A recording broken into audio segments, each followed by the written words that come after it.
Un murmure dans le rideau, à peine audible, mais plein de danger. Bienvenue dans Dossier, je suis votre animateur Étienne. Commentez d'où vous écoutez aujourd'hui, je suis curieux, vos indications rendent l'invisible visible. C'est parti. La fête annuelle du jardin de Sainte-Mildred avait toujours été une affaire tranquille. Guirlandes blanches accrochées aux clôtures en fer, gâteaux de Savoie suintant doucement sous des couvertures en gaz, enfants hurlant près du cocotier ou tout le décor familier d'un après-midi d'été dans le village de Little Dittring. L'épouse du pasteur, Madame Culpépé, s'occupait de l'aménagement depuis mai, et c'est uniquement grâce à sa planification minutieuse et à ses menaces voilées adressées au comité paroissial, que le chapiteau avait pu être installé sans incident cette année. Miss Jane Marple, sagement assise près de la tente à thé, observait la réunion à travers la brume du soleil et la vapeur de sa tasse. Elle tricotait, bien sur une laine douce couleur crème avec un motif torsadé soigné et semblait absorbée par ses mailles. En réalité, elle observait. Le jeune monsieur Lionel Simon ne parvenait une fois de plus pas à impressionner la fille du maire, Rosemary Greenway, qui semblait préférer être ailleurs que l'écouter parler d'automobile. Près du stand de confiture, le major Elgin et Madame Brathwaite partageaient une conversation calme et animée, qui devenait moins calme à chaque passage. Un peu à l'écart de l'agitation, face au majestueux presbytère, se tenait une silhouette étrange en tweed de la ville, un homme grand, aux cheveux noirs et à l'expression réservée, dont la présence n'avait pas encore été remarquée par la plupart des villageois. C'était, en bref, le genre de journée où rien ne se passait, jusqu'à ce que quelque chose se produise. Tout a commencé lorsque Daphné Stokes a crié. Le son, aigu et perçant, coupait le brouhaha des bavardages du solstice d'été. Miss Marple leva calmement les yeux, rangea son tricot dans son sac de paille et suivit le regard d'une douzaine de voisins curieux qui se tourna vers le coin arrière du chapiteau. Daphné, la couturière du village, était allée admirer les rideaux des contributions cousues main par les paroissiens, destinés à la tombola. Elle s'éloignait maintenant du présentoir à tissu, les mains tremblantes. Il y a quelqu'un derrière les rideaux, halta-t-elle. Un homme, il est mort. Le chaos s'installa, comme prévu. Plusieurs femmes haltèrent et se couvrirent la bouche, les plus jeunes serraient leur sac à main ou leur partenaire. Les hommes furent plus lents à réagir, se regardant les uns les autres pour trouver conseil, mais ce fut finalement le révérend Culpépé qui s'avança avec sa solennité habituelle et releva les plis de mousseline et de velours au bout de la présentation. Derrière eux, affalé contre une pile de table à tréteaux, se tenait bel et bien un homme. Une main pâle, paume vers le haut, était tendue sur un rideau de velours cramoisi. Son visage était légèrement détourné aux yeux clos, bouche bée. Le plus frappant, même dans ce premier instant d'effroi, était son immobilité. C'était l'homme en tweed. « Mon Dieu !» murmura Madame Culpépé. « Je croyais que c'était un ami de Lionel. » Miss Marple ne dit rien. Elle s'était déjà levée et s'était discrètement rapprochée du chapiteau. Quelques autres personnes commencèrent à se presser autour du corps, mais elle se retint, laissant le spectacle défiler devant elle comme derrière un rideau de théâtre. Que s'est-il passé ? A demandé quelqu'un.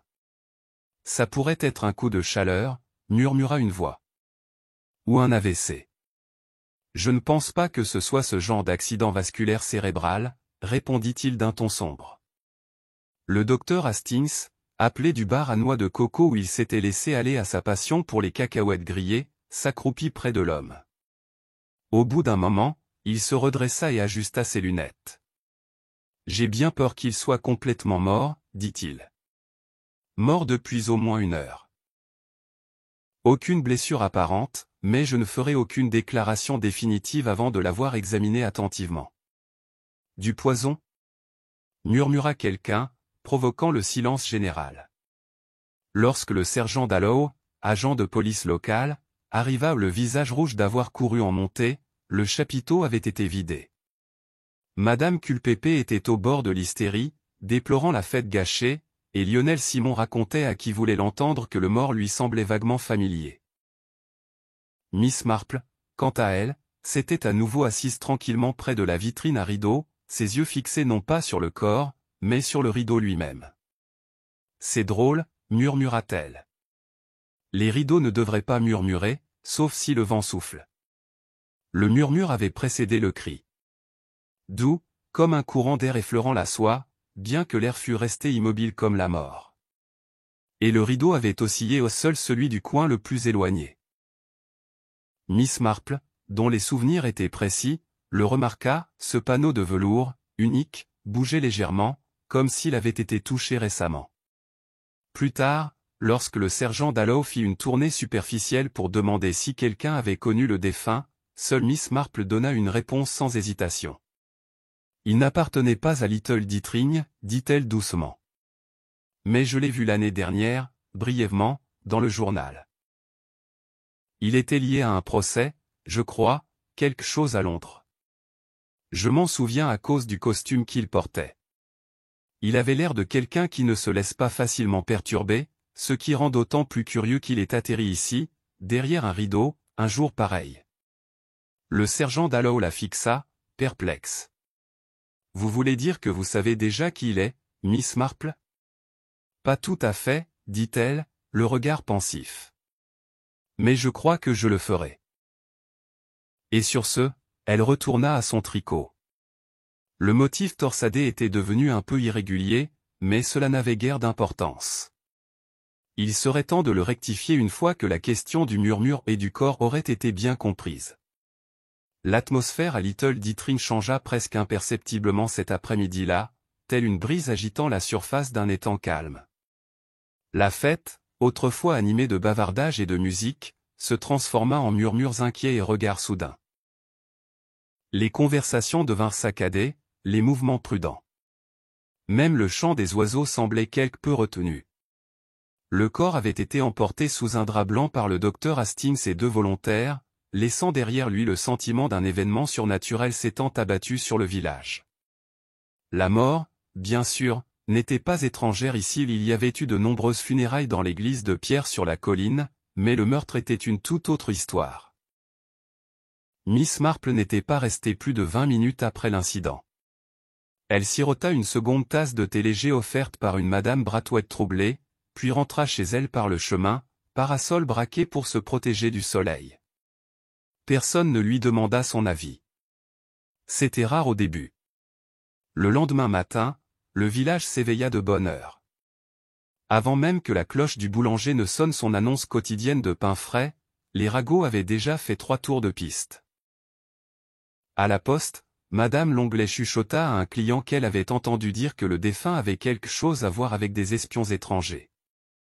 Devant le marchand de légumes, Monsieur Entwistle le supposa qu'il s'agissait d'une dispute amoureuse. Après tout, quelle autre raison un homme pouvait-il avoir de mourir derrière un rideau? Miss Marple, lisant le Times à la fenêtre de son salon, une paire de lunettes posées bas sur son nez, écoutait distraitement le murmure des conjectures au dehors. Elle n'avait encore corrigé personne. Cela viendrait plus tard. Un coup frappé à la porte d'entrée interrompit ses pensées. C'était Lucie, sa femme de chambre, qui tenait un mot sur un plateau d'argent, l'air légèrement théâtral. « Pour vous, mademoiselle. » De la part du presbytère. Miss Marple prit l'enveloppe, déplia la feuille à l'intérieur et la lut avec un léger sourire. « Ma chère Miss Marple, commençait-il, de la main anguleuse de Madame Culpeper. Nous nous réunissons ce matin au presbytère pour discuter des événements tragiques d'hier. Je vous serais très reconnaissante de votre compagnie et, si je puis me permettre, de votre sagesse. Cordialement, H. Culpeper. » Miss Marple était arrivée au presbytère un peu après 10 heures. Le salon sentait légèrement le camphre et le bois trop ciré. Le thé était déjà servi, mais personne n'en prenait.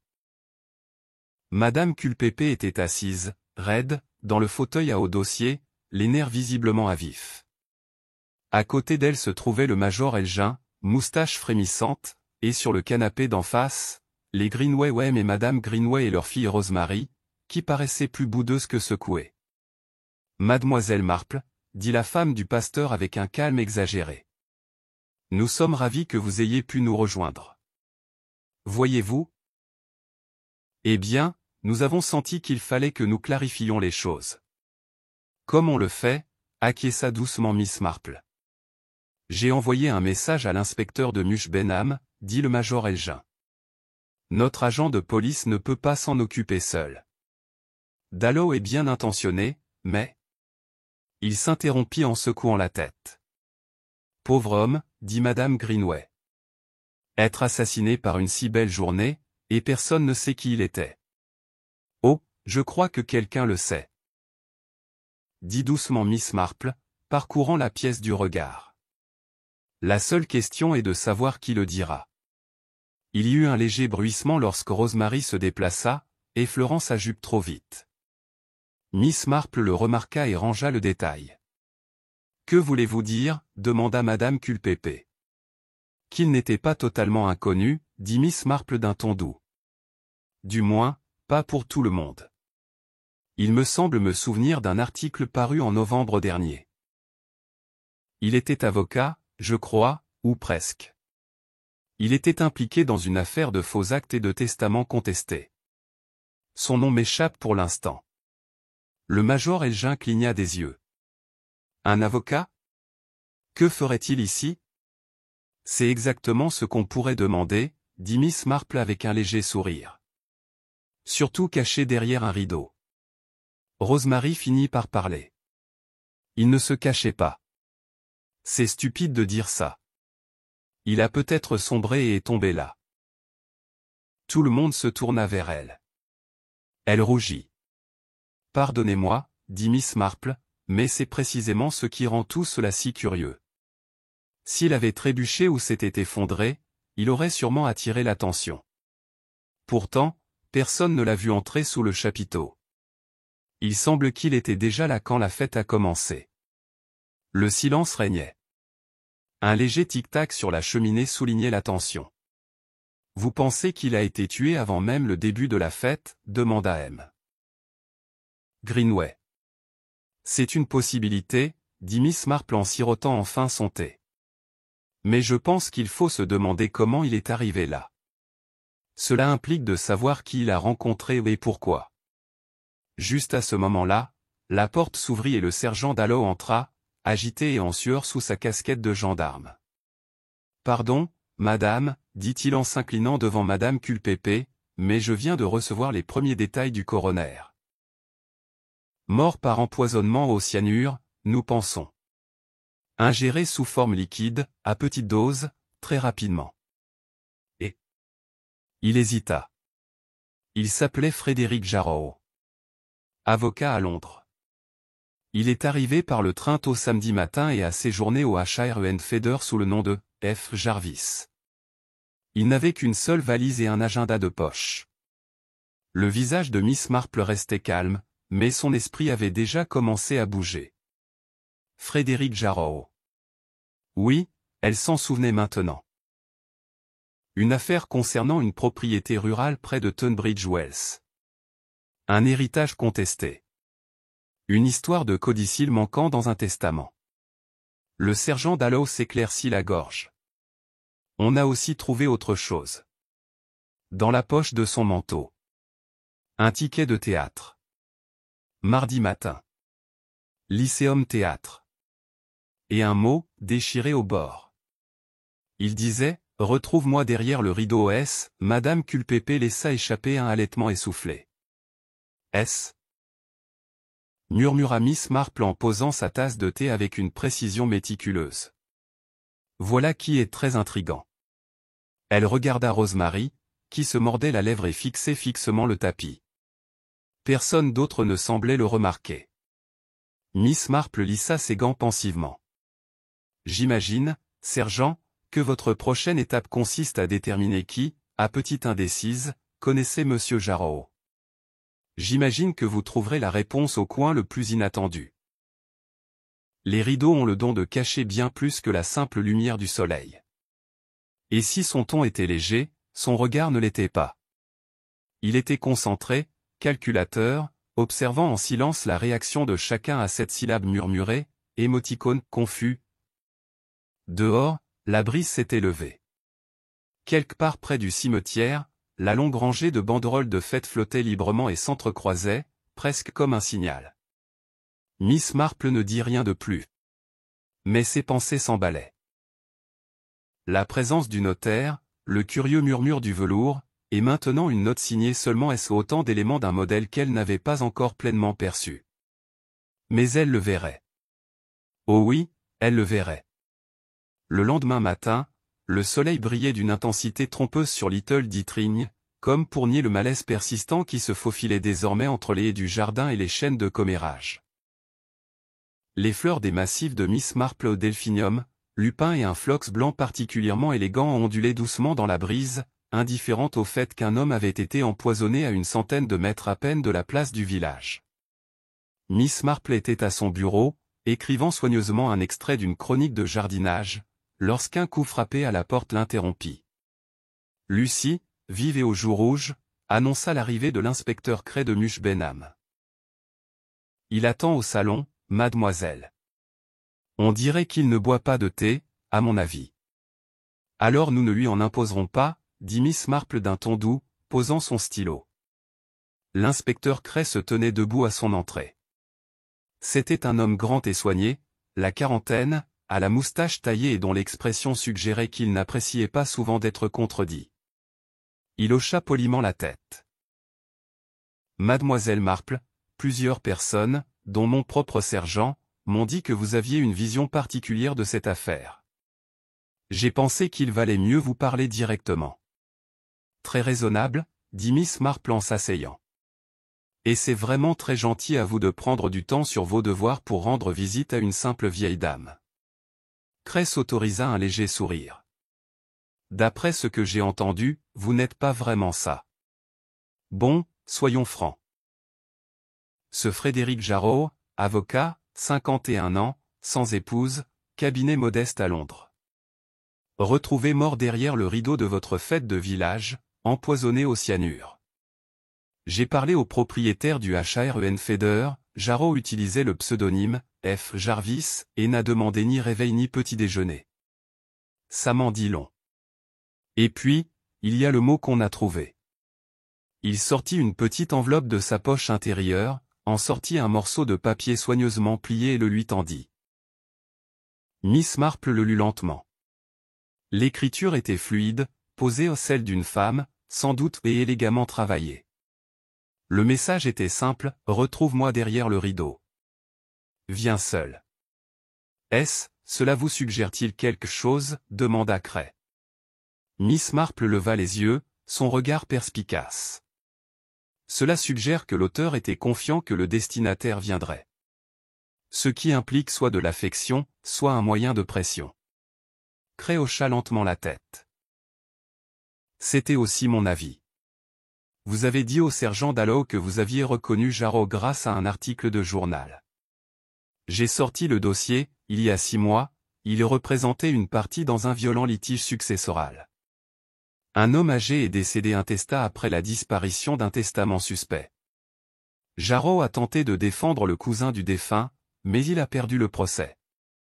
Miss Marple hocha la tête. Oui. Je me souvenais de son visage à cause de son expression. Un homme peu habitué à perdre. Cray se pencha en avant. Alors, qu'est-ce qu'il fait ici? Miss Marple entrelaça ses doigts. Peut-être poursuivait-il son travail, officieusement. Ou peut-être avait-il reçu de nouvelles informations. Quelle qu'en soit la raison, il avait l'intention de rencontrer quelqu'un en secret. La question n'est pas seulement de savoir qui a écrit la note, mais s'ils avaient l'intention de le faire survivre à la rencontre. Cray se pencha en arrière, l'observant avec une sorte de scepticisme amusé. Tu crois que la personne qui a écrit le mot l'a aussi empoisonné? Je pense, dit doucement Miss Marple, que quelqu'un a peut-être arrangé cette rencontre et a dissimulé bien plus qu'un simple rendez-vous. Mais que cette personne ait livré le poison ou simplement préparé le terrain, eh bien, cela reste à voir. L'inspecteur rangea le mot. J'interrogerai le comité des fêtes cet après-midi. Et je voudrais reparler au pasteur et à Madame Culpépé. Je suis sûr qu'ils vous seront d'une grande aide, dit Miss Marple en se levant pour le raccompagner. Mais je doute que vous trouviez une meurtrière parmi les théières. Elle le regarda partir, puis retourna à sa place près de la fenêtre, son tricot intact dans son panier. Ses pensées étaient ailleurs. L'écriture avait réveillé quelque chose dans sa mémoire. Cette majuscule S, surtout. Ce n'était pas seulement familier, c'était distinctif. Et elle l'avait vu très récemment. Elle se leva et se dirigea vers la petite étagère sous le miroir, d'où elle sortit une pile de feuilles d'inscription à la tombola qu'elle avait volontairement aidé à compter pour Madame Culpépé. En les feuilletant, ses yeux se plissèrent lorsqu'elle tomba sur un nom signé d'une signature identique. Et c'est s'épanouir. Sylvia Greenway. Cet après-midi-là, Sylvia Greenway se tenait dans sa véranda, en train de couper les fleurs fanées d'un pot de pétunia. L'air de la serre était humide, et elle avait retiré ses gants, révélant des ongles soignés, délicatement vernis d'un rose délicat. Lorsque l'ombre tomba sur elle, elle leva les yeux, légèrement surprise. Miss Marple. Quel plaisir inattendu. Miss Marple sourit gentiment. J'espère ne pas être importune. Je faisais ma promenade habituelle et je me suis dit que je pourrais passer prendre des nouvelles de Rosemary. Elle semblait assez angoissée l'autre jour. Sylvia fit un geste désinvolte de la main. Le trac d'une adolescente. Elle est d'un naturel dramatique. Je lui ai dit de se reposer et d'arrêter de s'imaginer des choses. Je constate souvent, dit Miss Marple avec douceur, que les jeunes sont plus perspicaces lorsque les adultes les perçoivent différemment. Il faut faire attention à ce qu'ils entendent. Sylvia se retourna. Son regard était vif et alerte. Soupçonnes-tu Rosemary de quelque chose? Pas du tout, répondit Miss Marple. Mais j'étais curieuse de savoir si vous aviez rencontré Monsieur Jarrow. Il y eut un bref silence. Sylvia se redressa et s'essuya les mains sur un torchon. Je ne sais pas ce que tu veux dire. Je crois que oui. J'ai retrouvé votre signature sur la feuille de don pour la fête. Elle correspond. D à l'écriture du mot. La mâchoire de Sylvia se serra. Tu m'accuses de meurtre? Miss Marple pencha la tête. Pas du tout. Je pensais simplement que vous pourriez m'aider à comprendre la présence de Monsieur Jarrow. Sylvia hésita, puis émit un rire cassant. Oh, très bien. Je l'ai connu. Brièvement. Il y a des années, à Londres. Nous étions des connaissances, rien de plus. Je ne l'avais pas vu depuis plus de 10 ans. Puis, il y a 2 semaines, il m'a envoyé une lettre. Il disait qu'il venait dans la région pour d'autres affaires. Il m'a demandé si nous pouvions nous parler en privé. J'ai accepté, à contre-cœur. Je ne voulais pas que mon mari se méprenne. Vous avez convenu de vous rencontrer derrière le rideau? Les yeux de Sylvia clignèrent. C'était mon idée, oui. Je pensais que ce serait discret. Mais je ne suis jamais venu. Pourquoi pas? J'ai changé d'avis, dit-elle sèchement. J'ai pensé qu'il voulait peut-être de l'argent, ou pire, semer le trouble. Alors je n'y suis pas allé. C'est tout. Miss Marple la regarda un instant. Et pourtant, il est venu. Sylvia détourna le regard. Oui. Bêtement. Alors que Miss Marple se retournait pour partir, elle jeta un dernier coup d'œil aux pétunias. Sain. Éclatant. Sans particularité. Mais quelque chose dans le ton de Sylvia lui resta gravé dans la mémoire. Les gens changent rarement d'avis sans raison. Surtout des gens comme Sylvia Greenway. Ce soir-là, alors que le crépuscule baignait les toits de Little Ditring, Miss Marple était assise seule sur son porche, un châle en laine enroulé autour de ses épaules. Elle révisait, comme elle le faisait souvent, les schémas humains qui n'avaient jamais changé. Un avocat. Un mot. Un rendez-vous non honoré. Et une jeune femme trop nerveuse pour parler. Romarin. Pas Sylvia. C'était là le défaut. Si Sylvia avait écrit ce mot, elle ne l'aurait jamais signé, S. Elle aurait été plus discrète. Mais Rosemary, théâtrale et inexpérimentée, n'aurait peut-être pas envisagé cette implication. Miss Marple regarda l'horloge du presbytère au loin. Elle sonna 6h30. Elle s'est levée. Il y avait quelqu'un d'autre à qui elle devait parler. Pas à la mère. À la fille. Et quelque chose lui disait qu'elle découvrirait une vérité derrière ce rideau bien plus complexe que ce que quiconque dans le village osait imaginer. Il était peu avant 8 heures lorsque Miss Marple retourna à la résidence Greenway, cette fois sous prétexte de rendre un livre de jardinage emprunté. L'air du soir était vif et le village était plongé dans le silence, seuls quelques bruits de vaisselle et les aboiements d'un chien troublaient le calme. Des lumières brillaient derrière les rideaux des fenêtres, et de la fumée s'échappait paresseusement des cheminées. Madame Greenway elle-même ouvrit la porte, surprise mais polie. « Mademoiselle Marple. Quelle attention! On vous a prêté quelque chose ?» Miss Marple sourit gentiment et brandit le livre usé. « Votre rose pratique du sud de l'Angleterre. Une lecture délicieuse. Je voulais juste le déposer, mais je me demande si je pourrais parler à Rosemary. » Sylvia hésita. « Elle est dans la véranda, je crois. Vous pouvez passer. Je suis en train de, eh bien, quelque chose de collant dans la cuisine. » Miss Marple hocha la tête, la remercia et traversa le large couloir. La véranda se trouvait juste après le salon, une haute structure vitrée, peuplée de fougères luxuriantes et de géraniums rampants. Rosemary était assise à une petite table en fer, un livre sur les genoux et un verre de cordial à moitié vide à côté d'elle. Elle ne leva les yeux que lorsque Miss Marple se racla doucement la gorge. « Oh, dit-elle, surprise. Miss Marple. Je n'attendais personne. J'espère ne pas vous déranger, dit Miss Marple. Votre mère a eu la gentillesse de me laisser entrer. J'espérais une petite conversation. Vous sembliez assez bouleversée le jour de la fête. » Rosemary rougit.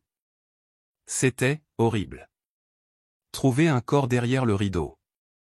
Je n'arrive toujours pas à m'en sortir. Miss Marple hocha la tête et s'assit en face d'elle.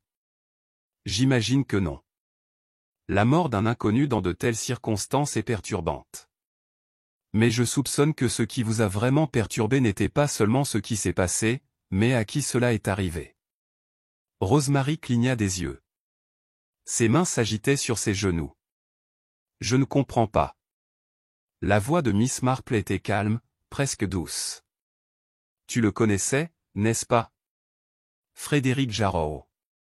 Il y eut un long silence. Le regard de Rosemary se porta vers la porte.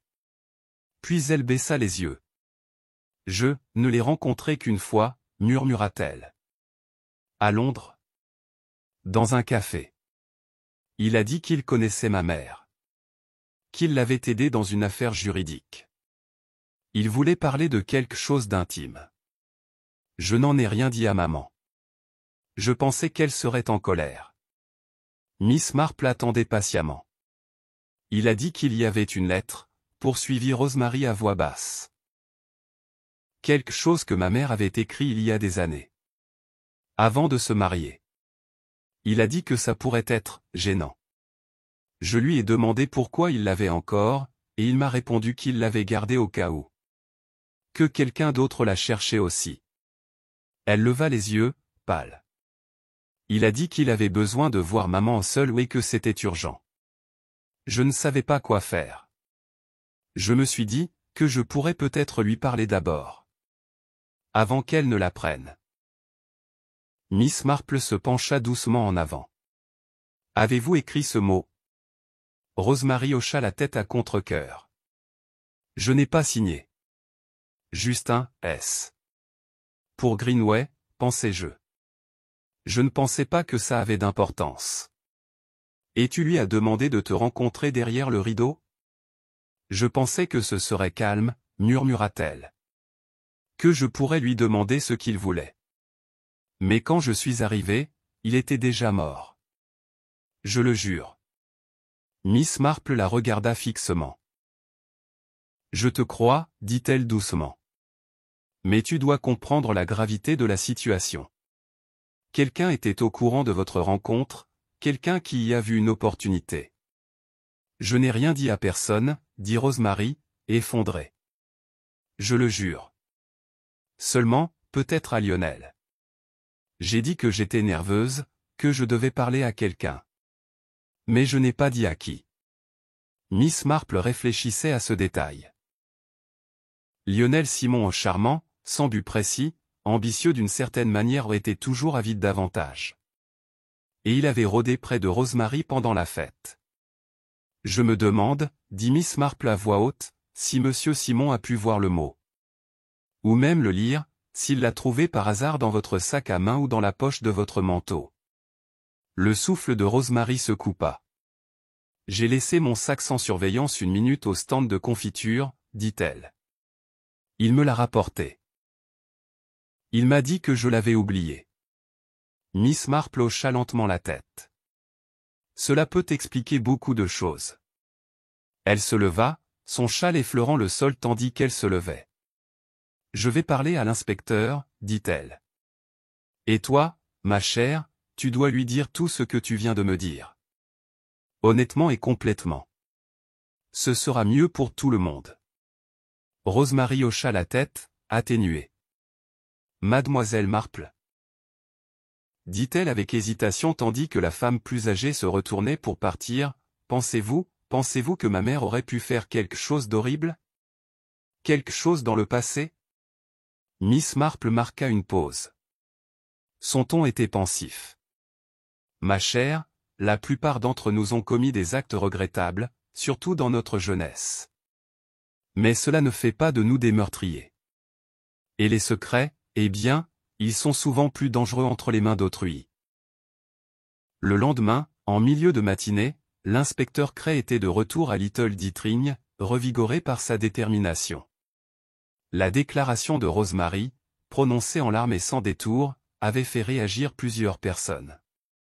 Miss Marple, assise discrètement au bord du jardin de Greenway, observait les allées et venues de l'équipe de Cray tandis qu'ils interrogeaient le personnel de maison et examinaient les registres des invités de la fête. Elle reporta son attention sur Lionel Simon, convoqué au presbytère pour une conversation amicale. Miss Marple passa devant la fenêtre ouverte, écoutant sans paraître écoutée. « Je te l'avais dit » dit Lionel d'un ton défensif. « Je ne connaissais même pas cet homme. J'ai juste vu une foule et je suis allé voir ce qui se passait. »« Tu n'avais rien remarqué d'inhabituel avant » demanda Cray d'un ton léger. « Personne n'agissait bizarrement ? Pas de conversation sur un avocat londonien débarquant à Little Ditring ? Bien sûr que non. Et tu n'as jamais trouvé de mots ? Ou vu mademoiselle Greenway en écrire un ? Lionel hésita un instant de trop. Non. Je ne l'ai pas fait. Les lèvres de Miss Marple se pincèrent légèrement. Elle continua son chemin, retournant le puzzle avec la précision silencieuse d'un jardinier arrachant les mauvaises herbes. Une à une, les pièces s'alignaient. Lionel, qui se considérait comme un prétendant pour Rosemary, surtout si cela lui apportait les faveurs des riches Greenway. Une lettre, peut-être préjudiciable au passé de Sylvia, qui pourrait ruiner son statut social ou pire, provoquer un scandale. Une fille essayant de l'intercepter. Et un jeune homme à qui une opportunité s'était soudainement offerte, un rival, une menace pour ses ambitions et une excuse pratique pour agir. Mais il restait la question du poison. Miss Marple rentra chez elle juste avant le déjeuner et se dirigea directement vers son bureau. Elle sortit du tiroir une coupure de journal plié. Chronique de Mush Benham. Il figurait parmi les papiers de la tombola de la fête. Elle le relut attentivement. Intoxication rurale, l'utilisation du cyanure contre les ravageurs agricoles est en hausse, selon les experts. Miss Marple fronça les sourcils. Elle avait trouvé cela étrange à l'époque, caché dans un dossier sur les dons de confiture. Elle se souvenait que l'oncle de Lionel, Monsieur Arthur Simon, exploitait un petit verger à l'extérieur de la ville. Lionel s'était un jour vanté, sans détour, de sa connaissance de la façon de protéger les pommiers des insectes sans gaspiller son argent dans des bêtises londoniennes. Les pieds ont cliqué. Elle se leva lentement, son expression sereine mais figée. Si quelqu'un connaissait le cyanure et souhaitait éloigner discrètement un homme, ce ne serait pas si difficile à faire, surtout si cet homme buvait du cordial mélangé à cette substance derrière un rideau. Et Lionel avait apporté son sac à Rosemary, n'est-ce pas? Mais qui a versé la boisson? Miss Marple plissa les yeux. Elle l'avait vu à la fête, la table cordiale dressée derrière le rideau pour les membres du comité. Réservée aux bénévoles. Et elle se souvenait maintenant. Lionel s'était attardé là, plaisantant avec Daphné et versant 2 verres. L'un d'eux était resté intact. Oui. Ce serait parfait. Elle attrapa ses gants et son chapeau. Il était temps de visiter le verger. Et peut-être de discuter avec Monsieur Arthur Simon des habitudes de jardinage de son neveu. La route menant au verger de Simon s'incurvait doucement à l'écart du village, bordé de murets de pierre et ponctué de châtaigniers ondulants. C'était un chemin paisible, de ceux qu'on emprunte pour une promenade matinale, mais Miss Marple l'empruntait maintenant avec une intention calme. Les nuages étaient bas dans le ciel de juin, et le chant des oiseaux accompagnait ses pas, un calme trompeur qui trahissait la vérité qu'elle soupçonnait de l'attendre. La propriété des Simon, modeste mais bien entretenue, se dressait au sommet d'une faible pente. Des rangées de pommiers, qui commençaient à peine à produire de petits fruits pâles, s'alignaient rigoureusement devant la maison. Un abri fraîchement repeint se trouvait sur le côté, sa porte ouverte révélant des sacs de compost, des outils et Miss Marple l'observa attentivement en s'approchant aux plusieurs petits bidons métalliques étiquetés en lettres délavées. Elle s'arrêta pour en examiner un avant de frapper. Cyanure de potassium utilisé uniquement à dose contrôlée. Tenir hors de portée des enfants et des animaux. L'avertissement était sans équivoque. Arthur Simon ouvrit lui-même la porte. Un homme d'une 60aine d'années, grand et voûté, les cheveux comme de la paille humide et les jointures tachées par des années de taille, la regarda en clignant des yeux, surpris. Mademoiselle Marple. Je croyais que c'était la poste. Qu'est-ce qui vous amène ici? J'espérais avoir un moment de votre part, dit-elle aimablement. Je me promenais et je me suis souvenu d'une histoire que vous aviez racontée un jour à l'exposition florale, les infestations de pucerons et le mildiou du pommier. Vous avez défendu avec beaucoup d'entrain les traitements à l'ancienne. Arthur se gratta le menton et laissa échapper un petit rire rauque. Ça me ressemble. Tu serais surpris de voir combien de gens ignorent aujourd'hui l'usage du soufre et du cyanure. Ah oui. Du cyanure. Sa voix était douce, mais son regard le fixait avec acuité derrière ses lunettes. Tu en as encore? Il fit un signe de tête vers le hangar. Quelques vieilles bouteilles, oui. Je traite les nids de guêpes quand il le faut. Ces vilains diables ruinent une récolte plus vite que la pourriture.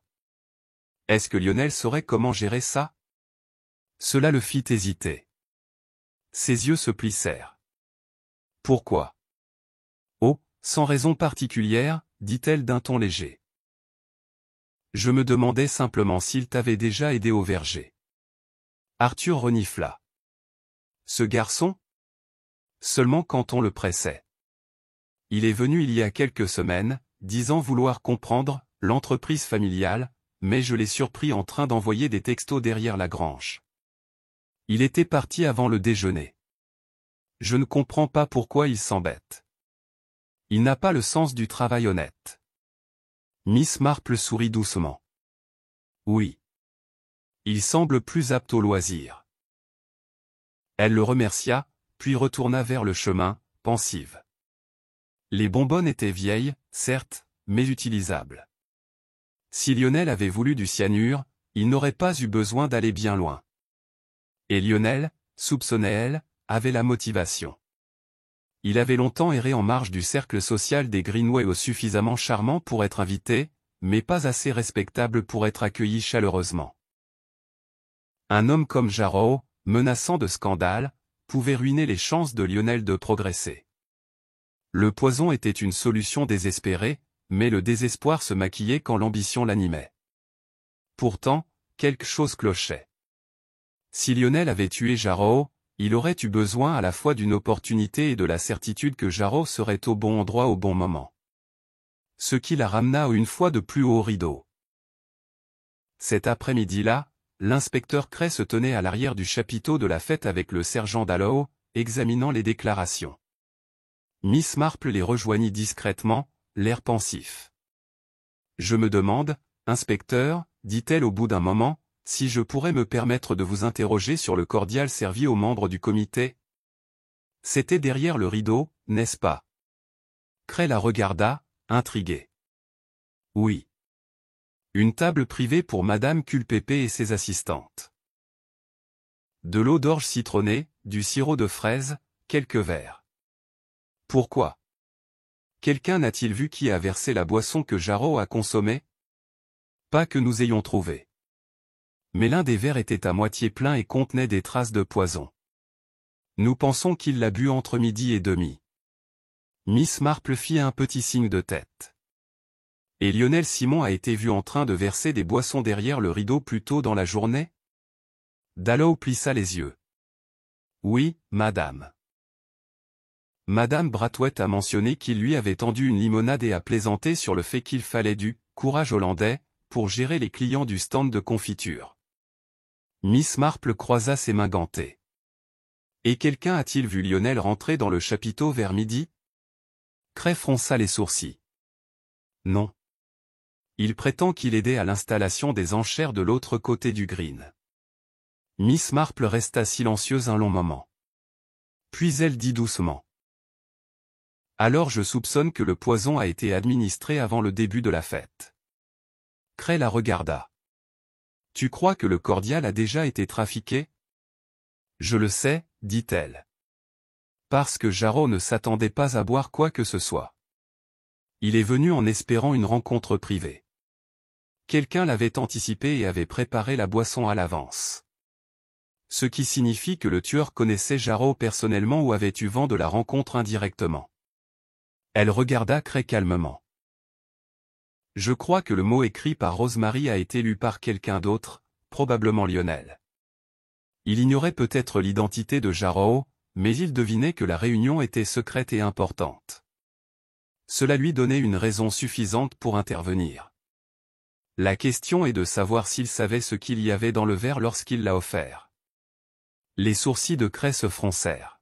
« Tu penses que quelqu'un d'autre a versé le poison? » « Je pense, » dit lentement Miss Marple, que le cordial avait peut-être été préparé bien plus tôt. Et je soupçonne que quelqu'un dans la maison avait des raisons de voir Jarreau mort. Quelqu'un qui craignait ce qu'il pourrait révéler, non seulement à Rosemary, mais aussi aux autres. Elle s'arrêta. Il y a un autre détail. Sylvia Greenway m'a dit n'avoir jamais rencontré Jarreau pendant la fête. Pourtant, nous savons maintenant qu'il y était invité sous un pseudonyme. Il est venu à sa demande. Rosemary a dit que la lettre qu'il avait envoyée mentionnait « une affaire ancienne ». Quelque chose d'important. Cray croisa les bras.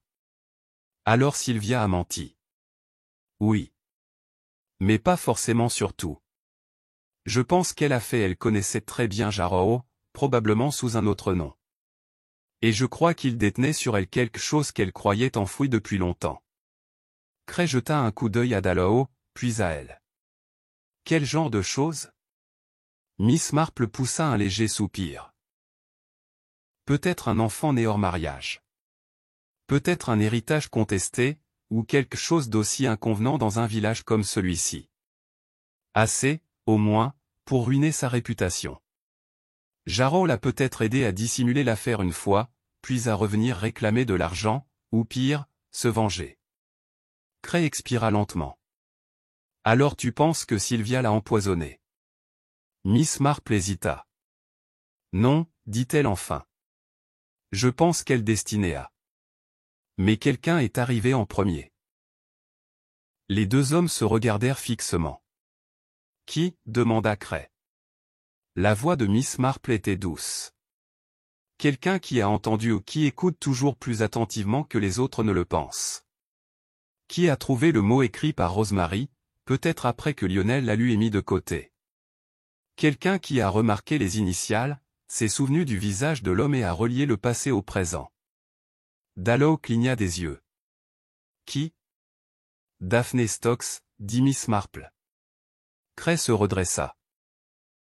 La couturière? Elle a fait des rénovations pour les voies vertes pendant des années. Elle connaît tous les détails intimes des maisons et des ménages.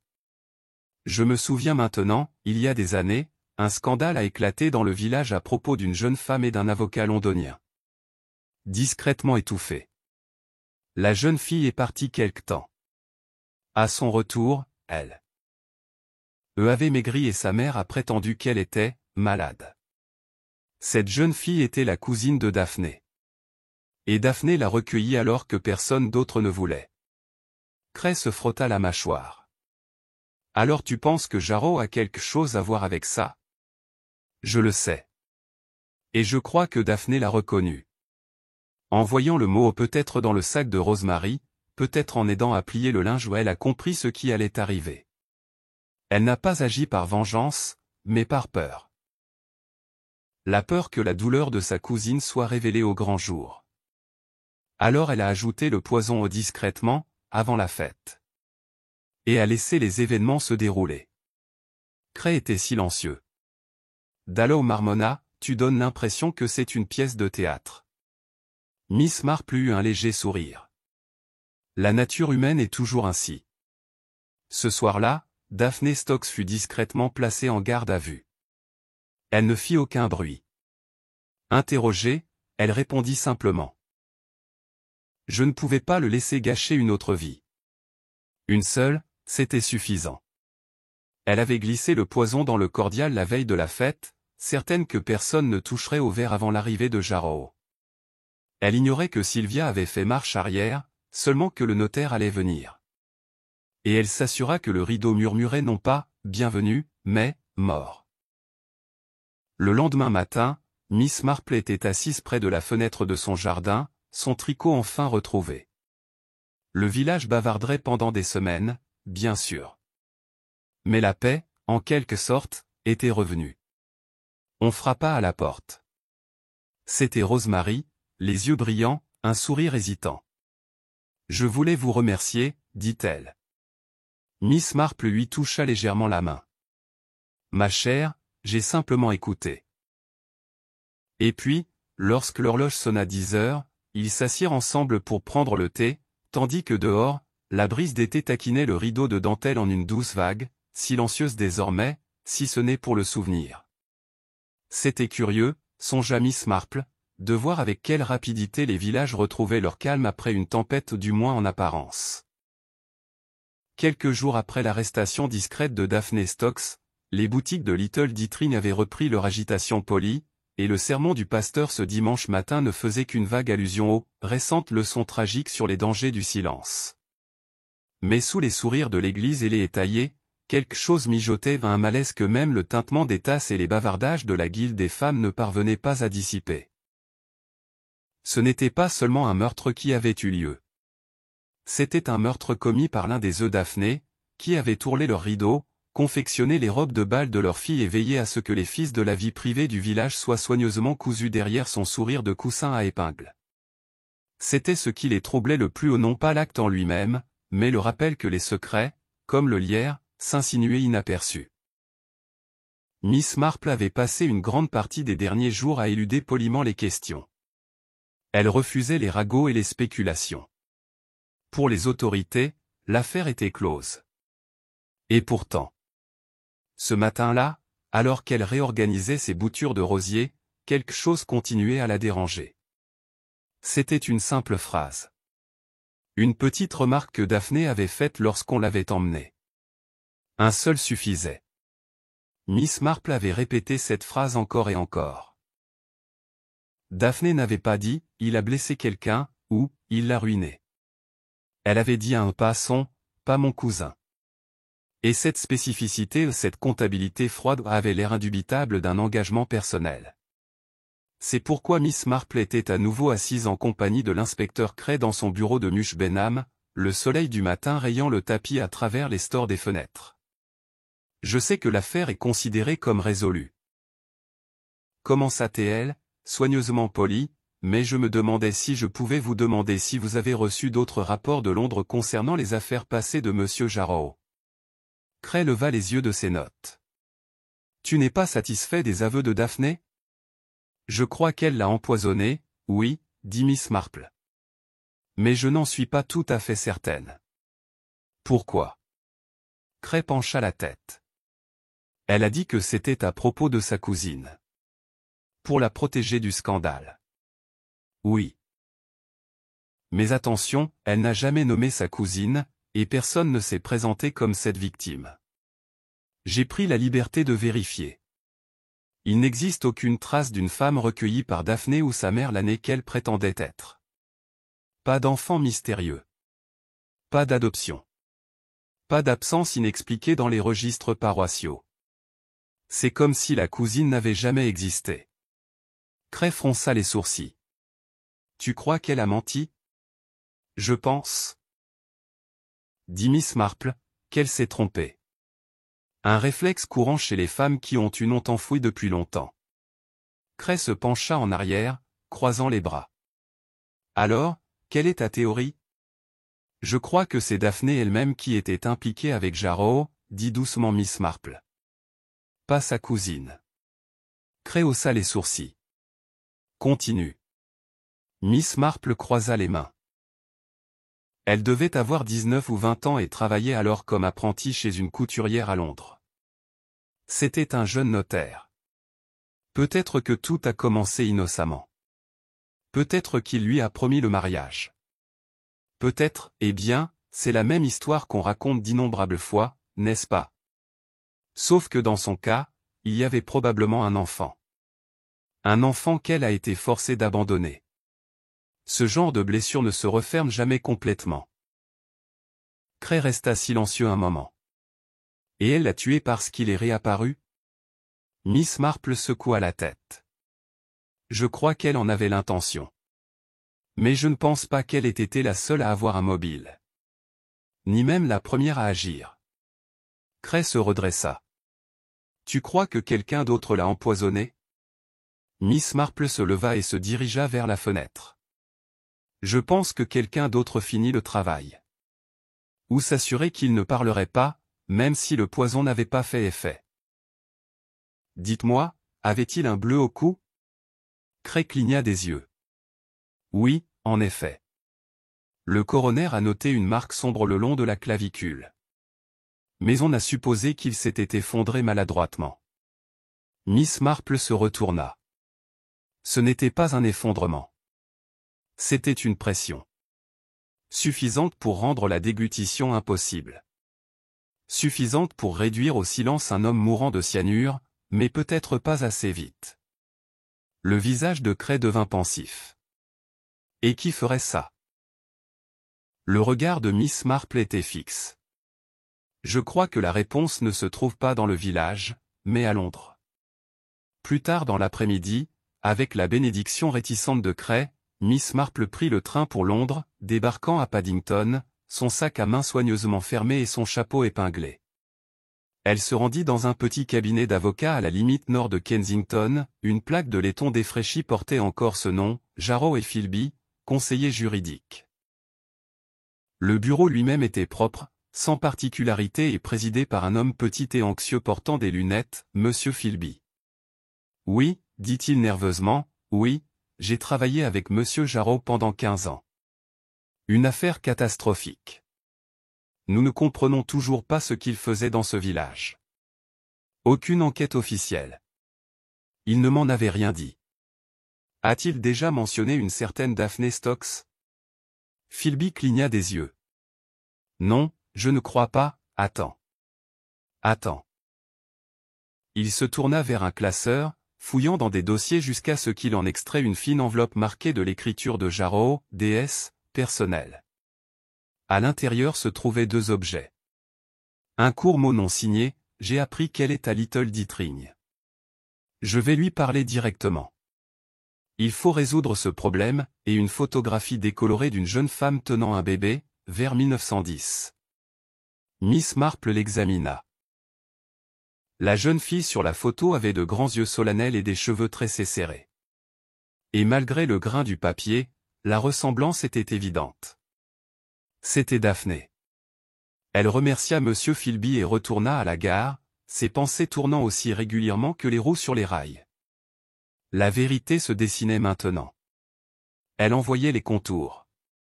Daphné n'avait pas menti, mais elle n'avait pas non plus dit toute la vérité. L'enfant sur la photo.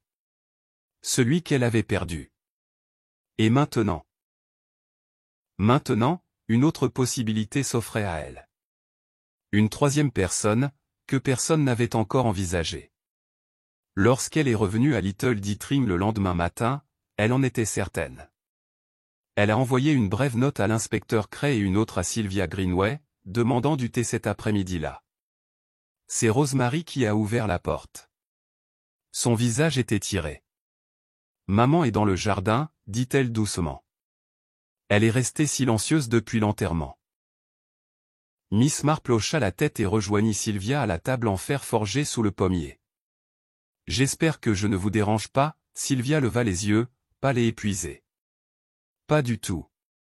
Qu'est-ce qu'il y a ? » « Je suis tombée sur quelque chose d'assez important à Londres, » dit doucement Miss Marple.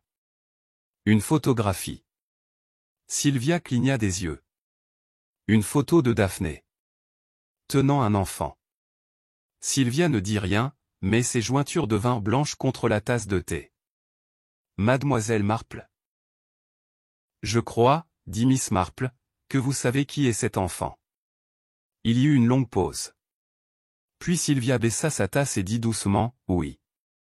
Je crois, poursuivit Miss Marple, que vous avez découvert la vérité il y a quelque temps, que votre vraie mère n'était pas celle qui vous a élevé, mais Daphné Stokes. Que vous avez été adopté par les Greenway bébés. Vous ne l'avez su que lorsque Jarrow est réapparu, menaçant de tout révéler. Sylvia hocha la tête une fois. Mes parents me l'ont dit juste après mes fiançailles. Ils pensaient que j'avais le droit de savoir. Mais je n'en ai jamais parlé à personne. Et puis, Jarrow est revenu. Il m'a envoyé une lettre.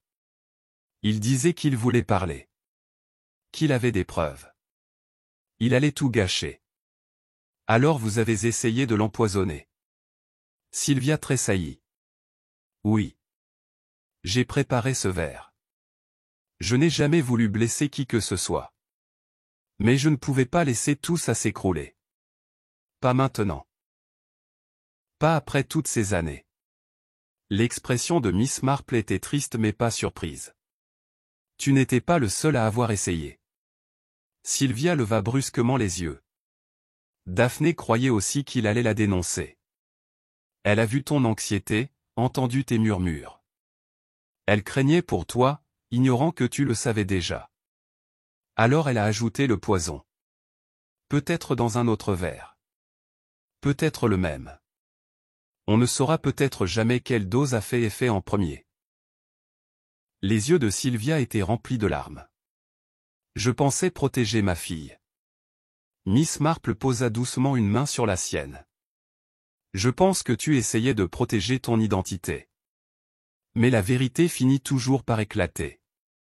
Plus tu la caches, plus elle devient dangereuse. Ils restèrent assis en silence pendant un moment.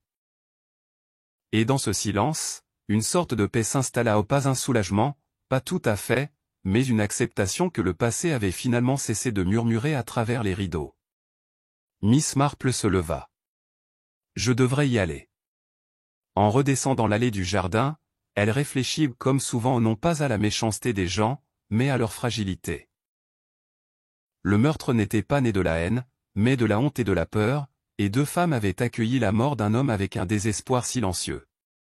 Et Miss Marple, qui comprenait comment les secrets poussent comme des liserons dans l'âme, savait qu'il n'était jamais trop tard pour les arracher par les racines. Le lendemain matin, une pluie douce tombait sur Little Ditring, fine comme de la dentelle et tout aussi persistante. Le village, habituellement illuminé par ses roses ensoleillées et ses aériantes, semblait apaisé sous son voile de brume. Les tuiles du toit scintillaient. L'eau ruisselait régulièrement des avant-toits du presbytère. C'était le genre de pluie qui ne contraignait pas les gens à rentrer, mais les calmait plutôt, étouffait leur voix, immobilisait leurs pas. Une ambiance propice, pensa Miss Marple, pour un village qui se démêlait encore des méandres de la mort d'un homme et des nombreuses vies qu'elle avait touchées. Elle était assise près de la fenêtre de son salon, regardant la route. Une enveloppe était posée sur la table, à côté de sa tasse de thé. Elle venait de l'inspecteur Cray. Elle avait déjà lu le contenu 2 fois. Affaire officiellement close, pouvait-on lire de sa main précise. Le rapport final inclut la double culpabilité dans la mort de Frédéric Jarreau, mademoiselle Daphné Stokes, décédée, et madame Sylvia Greenway. Aucune inculpation n'est recommandée. Les preuves restent confidentielles. Le passé de Jarreau restera probablement inexploré par voie judiciaire, ses relations privées sont trop difficiles à prouver à titre posthume. Merci, mademoiselle Marple, pour votre aide et votre clarté. Miss Marple plia soigneusement la lettre et la remit dans son enveloppe. Elle n'a pas souri. Il n'y a pas eu de véritable vainqueur dans cette affaire. Daphné avait disparu au retrouver 2 nuits plus tôt dans sa cellule, une douce écharpe serrée et définitive. Sylvia s'était complètement retirée de la vie publique, le regard creux, la voix réduite à un murmure d'excuses et de regrets. Rosemary était restée à la maison, errant d'une pièce à l'autre tel un pâle reflet de la jeune fille brillante qu'elle avait été. Ce n'était pas le résultat escompté par Miss Marple. Mais elle avait depuis longtemps cessé d'espérer une fin simple. La cloche du bureau de poste du village sonna juste avant 10 heures. Miss Marple, en route pour récupérer un colis, fit un signe de tête à Madame Longley et s'écarta pour laisser place à 2 dames bavardes dont la voix se transforma en murmure sur leur passage. Je n'aurais jamais pensé ça de Daphné. Et Sylvia, toujours si bien habillée. Ils disent qu'elle était adoptée, vous savez. Miss Marple s'autorisa un léger soupir. La vérité était une chose délicate, elle le savait. Il fallait la révéler, certes, mais pas l'afficher. Pas l'utiliser comme un gourdin. Et Little Ditring, bien que peuplé de gens bienveillants, n'avait jamais été à l'abri de la cruauté de la curiosité. Elle se tourna plutôt vers le comptoir où l'attendait un petit colis, emballé dans du papier craft et de la ficelle. Il venait de son neveu Raymond à un autre livre de jardinage, sans doute, ou une nouvelle boîte de tisane. Mais au moment de signer, elle marqua une pause. Un homme mince, vêtu d'un imperméable gris, se tenait dans un coin reculé du bureau de poste, feuilletant des enveloppes. Quelque chose en lui lança un souvenir. Non pas son visage, qui lui était inconnu, mais son allure, les épaules légèrement voûtées, le regard agité, comme s'il scrutait constamment la pièce. Elle avait déjà vu ce genre d'homme. Dans les tribunaux londoniens. Dans les trains silencieux. Des hommes qui portaient l'anonymat comme une seconde peau. Elle le regarda partir sans récupérer aucun courrier. Et cela aussi était curieux. Plus tard dans l'après-midi, l'inspecteur Cray arriva à l'improviste au cottage de Miss Marple. Son chapeau était humide et il avait l'air inhabituellement grave. Je sais qu'on avait dit que c'était fini. Commença-t-il sans cérémonie, mais quelque chose est arrivé. Quelque chose de nouveau. Miss Marple lui fit signe de s'asseoir et lui versa du thé. Je pensais que ce serait le cas, a-t-elle déclaré. Cray haussa un sourcil.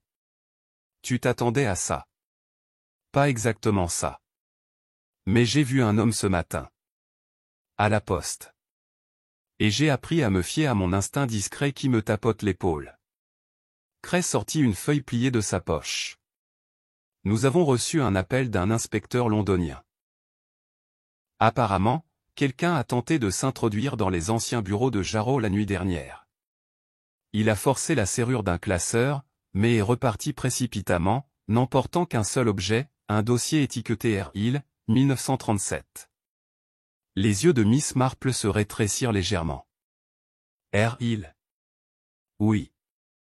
Ronald Hill. Un client de Jarreau depuis de nombreuses années. Le dossier était censé être scellé, Jarreau avait écrit dans son testament qu'il serait détruit à sa mort. Curieux. Murmura Miss Marple. Pourquoi quelqu'un voudrait-il ça? Maintenant? C'est ce que nous essayons de déterminer. Mais le nom de Ronald Hill vous dit peut-être quelque chose. Il lui tendit une coupure de journal de 1938. Un jeune homme disparaît quelques jours avant son procès. L'affaire de détournement de fonds présumé est classée sans suite. Miss Marple le lut attentivement. Il, employé d'une compagnie maritime, avait été accusé de détournement de fonds, mais avait disparu avant que l'affaire ne soit jugée. Sa disparition avait fait l'objet de spéculations pendant des mois, mais aucune trace n'avait jamais été retrouvée. Les charges avaient été abandonnées. L'affaire avait été oubliée. Jarrow le représentait, a déclaré Cray. Certains disent qu'il a aidé il à s'échapper. Et le dossier contenait des lettres, permettant peut-être d'identifier le lieu où il s'était rendu. On suppose que celui qui s'est introduit dans le bureau voulait protéger il, ou le retrouver. Miss Marple tapota légèrement son doigt contre sa tasse de thé. Il. Et c'était daté de 1937, vous avez dit? Cray hocha la tête. Elle se leva et alla à son petit bureau, sortant un minuscule carnet en cuir du tiroir. Elle feuilleta les noms, les dates, un catalogue sans prétention des événements et des personnages du village sur plusieurs décennies. Puis elle s'est arrêtée. Tiens, dit-elle, et elle tourna la page vers Cray. Le jardinier de Madame Ashcombe, 1940 à 1942. Disparu subitement après un scandale de vol mineur. Son nom n'a plus jamais été prononcé. Cray se pencha. Tu penses que c'est le même homme? Oui. Il est venu à petite indécise. Il a changé de nom, peut-être, mais pas ses habitudes. C'est comme ça que fonctionne le village, les gens viennent se cacher, et s'ils restent discrets assez longtemps, ils font partie du décor. Cray fronça les sourcils. Mais pourquoi maintenant? Miss Marple était déjà en mouvement. Parce que quelqu'un d'autre est venu me chercher. Cet homme que j'ai vu ce matin, il observait. Mais pas le meurtrier de Jarrow. Pour celui de Jarrow. Client. Le lendemain matin, l'agent Dallow, avec la discrète bénédiction de Cray, se rendit discrètement au bureau des archives de Mush Benham. Il y trouva ce que Miss Marple attendait, un certificat de décès établi en 1945 pour un certain Roger Hilling, âgé de 42 ans, dont la profession était jardinier. Cause du décès, pneumonie. Inhumé au cimetière du village sous un nom qui ne disait rien à personne. L'homme qu'il croyait désormais être Ronald Hill avait vécu ces dernières années sous un pseudonyme. Mais ce qu'il a laissé derrière lui était encore plus curieux. Son testament ne mentionnait ni conjoint ni famille. Un seul bénéficiaire. Daphne Stokes. Et sous les notes de l'avocat qu'il a déposé au Jarrow, il y avait une inscription manuscrite. Correspondance privée conservée dans un dossier scellé. Lettre de RH à DS à remettre au décès du client. Miss Marple prit la lettre des mains de Cray avec une révérence silencieuse. C'était écrit dans une écriture fine et penchée. L'encre était pâle, mais claire. Mon cher D, je n'écris pas dans l'espoir d'être pardonné, mais pour reconnaître ce qui t'a été enlevé. Tu as porté tout seul ce poids. Je regardais de loin, lâche, accroché au nom que je portais comme un masque. Mais je l'aimais, notre fille. Je l'ai vue un jour au village, un ruban rouge dans les cheveux, et j'ai su que tu avais fait ce que je n'aurais jamais pu faire, lui offrir une vie sans honte. Si je suis parti quand cela te trouvera, sache seulement que je regrette ce silence. Et que je n'ai jamais cessé d'être fier de toi. Cray expira. Jarrow le savait. Il a gardé la lettre. Et quelqu'un voulait l'enterrer. Miss Marple hocha lentement la tête. Cela explique pourquoi il est venu. Ni pour menacer, ni pour extorquer, mais peut-être pour faire la paix. Avec Daphne. Avec Sylvia. Mais c'était trop tard. Tout le monde pensait qu'il était venu pour les détruire. Et leur peur a provoqué le pire. Cray secoua la tête. Toute cette douleur. Toutes ces suppositions. Miss Marple toucha doucement le papier. La vérité est arrivée sous forme de menace. Et personne n'a pensé à la lire attentivement avant qu'il ne soit trop tard. Ils restèrent assis en silence. Dehors, la pluie avait cessé. Un pâle rayon de soleil se glissait entre les nuages, effleurant le clocher de l'église, au-delà des arbres. Miss Marple se leva enfin. Ce n'est pas toujours la méchanceté qui cause un meurtre, inspecteur, dit-elle doucement. Parfois, c'est juste un terrible malentendu. Et sur ce, elle glissa la lettre dans son enveloppe, un murmure enfin éteint.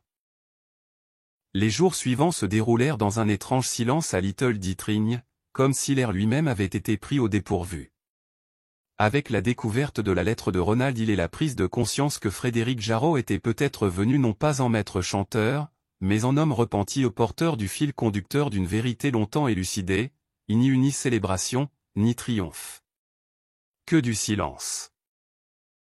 Ce silence qui s'installe après une tempête passée et où il ne reste que des clôtures brisées et de la terre détrempée. Miss Marple, qui avait été témoin de plus d'une tragédie derrière des rideaux de dentelle et des services à thé raffinés, reprit ses occupations avec une diligence tranquille. Elle tailla ses roses. Elle écrivit une lettre à son neveu Raymond. Elle visita le cimetière, s'arrêtant devant la modeste pierre tombale portant le nom Roger Hilligne, qu'elle connaissait désormais sous le nom de Ronald Hill. Et chaque matin, elle se rendait chez le marchand de fruits et légumes, à la poste ou au presbytère, se réappropriant doucement le rythme quotidien du village. Mais un matin, un visiteur auquel elle ne s'attendait pas arriva. C'était Rosemary Greenway. Elle arriva peu après 11 heures, les mains jointes, les yeux rouges mais alertes. Miss Marple l'accueillit sans poser de questions et la conduisit au salon, où le thé était déjà servi. « Je n'étais pas sûre de devoir venir », dit Rosemary après un long silence. « Maman parle à peine, et je ne sais plus ce qui est vrai. » Miss Marple versa le thé et ajouta juste la bonne quantité de sucre dans la tasse de la fille. « Alors parlons de ce que nous faire, je sais, » dit-elle doucement. « Parfois, ça suffit. » Rosemary baissa les yeux, puis hocha la tête. « Je sais que Daphné Stokes était ma grand-mère. »« Oui, » dit Miss Marple. « Et que ta mère a fait ce qu'elle croyait être le mieux, cacher son histoire pour te donner un nom et une vie épargnés par le scandale. »« Elle ne me faisait pas confiance, » murmura Rosemary. « Elle pensait que je ne comprenais pas. Mais ça ne faisait que la faire passer pour une étrangère. » Miss Marple s'arrêta alors qu'elle déposait un biscuit sur sa soucoupe. « Ma chère, parfois les gens cachent des choses non pas parce qu'ils ne font pas confiance toi, mais parce qu'ils ne font pas confiance eux-mêmes leur capacité à s'expliquer, à se faire pardonner, à aller de l'avant. La honte est une sensation de grande solitude. Surtout quand elle commence jeune. » Rosemary cligna rapidement des yeux, puis hocha la tête. « Je n'arrête pas de penser que si seulement je n'avais pas écrit ce mot, si seulement je n'avais pas essayé de rencontrer Jarreau en premier, peut-être que personne ne serait mort. »« Peut-être, » dit Miss Marple, « mais peut-être pas. Voyez-vous, Frédéric Jarreau avait déjà pris sa décision. Il comptait venir au village. Il comptait remettre cette lettre. Quelles que soient ses motivations, je soupçonne qu'il savait qu'il était temps d'affronter ce qu'il avait contribué à enterrer. Votre message a peut-être changé. Comment il est venu, mais pas que il est venu. Et maman ? » Rosemary hésita. « Est-ce que les gens lui pardonneront un jour ? » Les gens, dit Miss Marple d'un ton doux, sont très indulgents quand on leur laisse du temps et un sujet de conversation plus intéressant. Petite indécise à la mémoire courte pour les scandales et une grande pour la gentillesse. Si ta mère vit tranquillement et honnêtement maintenant, j'ose dire qu'elle retrouvera sa place mais peut-être pas parmi les dames de la chorale. Cela provoqua un léger sourire chez Rosemary. Je pense que je vais rester ici. Je ne retournerai pas à Londres. Miss Marple pencha la tête. Oh. Il y a quelque chose dans cet endroit, la lenteur, la petitesse. Ça vous incite à regarder les gens. À vraiment les regarder. Je crois que j'avais l'habitude de passer à côté des choses à toute vitesse. Les yeux de Miss Marple pétillèrent. C'est un début très prometteur pour une jeune femme intelligente. Rosemary rougit légèrement, mais se redressa un peu. Pour la première fois depuis la fête, elle était redevenue elle-même. Plus tard dans la semaine, l'inspecteur Cray est revenu pour ce qu'il a appelé une dernière visite de courtoisie. Bien que Miss Marple soupçonnait qu'il était venu davantage pour décharger ses propres pensées que pour proposer de nouvelles conclusions. Ils étaient assis dans son jardin, la brise bruissait sur la lavande, la théière entrefumait faiblement au soleil. « Je me demande, dit-il, pourquoi Jarreau a attendu si longtemps. Pourquoi est-il venu après des décennies de silence? S'il se sentait coupable, pourquoi pas plus tôt? Pourquoi pas quand cela aurait pu avoir plus d'importance? » Miss Marple sirotait son thé. « Je pense que certaines vérités doivent mûrir dans l'obscurité, dit-elle. Jarreau était peut-être fier, ou effrayé, ou simplement réticent à se considérer comme l'un des méchants. Mais les gens changent. Le temps adoucit l'arrogance en réflexion. Ce n'est peut-être qu'en lisant que son ancienne amante avait élevé l'enfant en secret et que celle-ci était devenue une femme de valeur qu'il a pris conscience de la véritable nature de son acte. Cray hocha lentement la tête. Et il pensait qu'une lettre suffirait. Parfois, dit Miss Marple, il ne reste qu'une lettre. Mais elle arrive rarement à temps. Ils restèrent silencieux un moment. Le dossier sera-t-il scellé, a-t-elle demandé. Oui, répondit Cray. L'identité de Hill, les origines de Sylvia, la lettre, tout. Nous avons décidé qu'il n'était pas dans l'intérêt public d'aller plus loin. La mort de Jarreau était tragique, certes, mais elle résultait d'une avalanche de secrets. Des poursuites n'apporteraient plus de paix à personne. Miss Marple hocha la tête, sans surprise. Ce n'est pas de la justice, inspecteur. Mais ce pourrait être de la clémence. Cray se leva et enleva les miettes de sa manche. Vous êtes une femme remarquable, Miss Marple. Oh non, dit-elle avec un léger sourire. Seulement un très vieux qui a été attentif. Il est parti en soulevant son chapeau. Et Miss Marple, seule à nouveau, retourna à ses rosiers, sécateurs à la main. Il y avait toujours des fleurs fanées à tailler, toujours des nœuds à démêler, des racines à arracher ou à arracher. À la fin du mois, le terrain de la fête avait été entièrement vidé. Le chapiteau démonté, les stands de confiture rangés, les banderoles repliées dans un coffre en cèdre au presbytère. La vie reprit son rythme. Madame Culpépé a repris ses cercles de couture caritatifs, même si les sujets de conversation évitaient complètement les rideaux. Sylvia Greenway fut de nouveau aperçue à l'église, assise au fond, le visage pâle, son chapeau modeste. Personne ne chuchota. Du moins pas à voix haute. Lionel Simon était parti, comme par hasard, à l'étranger pour saisir une opportunité commerciale, et personne ne s'en est aperçu. Et Miss Marple? Elle continuait ses promenades, son tricot, ses tasses de thé tranquilles avec ceux qui avaient besoin de réconfort ou de conversation. Le village, à sa manière modeste et durable, avait intégré les terribles événements dans sa mémoire fragmentée. Un secret de plus, absorbé par le sol.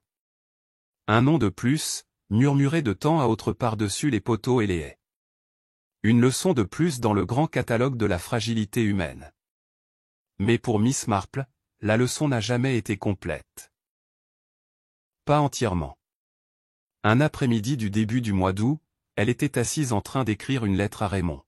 « Mon cher Raymond, vous m'avez demandé un jour pourquoi je me retrouve si souvent impliqué dans ces malheurs.